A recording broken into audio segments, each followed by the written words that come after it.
Even as trillions of dollars disappear from the U.S. stock market, local financial experts hope cooler heads prevail. WIFR's Nathaniel Langley sat down with advisors who aren't surprised by this market drop.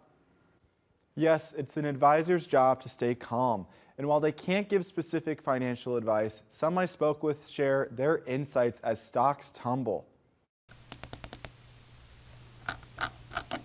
Jacob Fitzgerald checks the day's stocks. But obviously, the initial reaction has been a pretty good sell-off today. The financial advisor applies a Mark Twain quote for stocks nosediving. History doesn't repeat itself, but it often rhymes. You know, we've seen this before, especially in Trump's first term.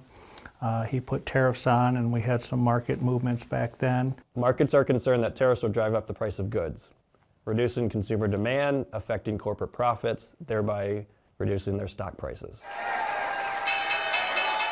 Advisors watch a wall of red as the market responds to global tariffs launched by President Donald Trump. The market is actually remarkably efficient at pricing this news.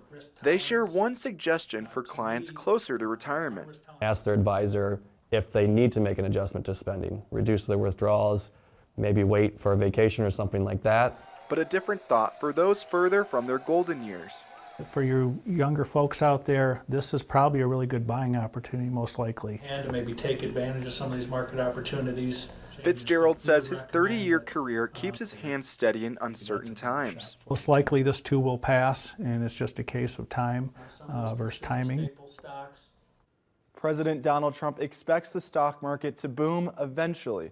He says the point of the tariffs is to kickstart the golden age of America.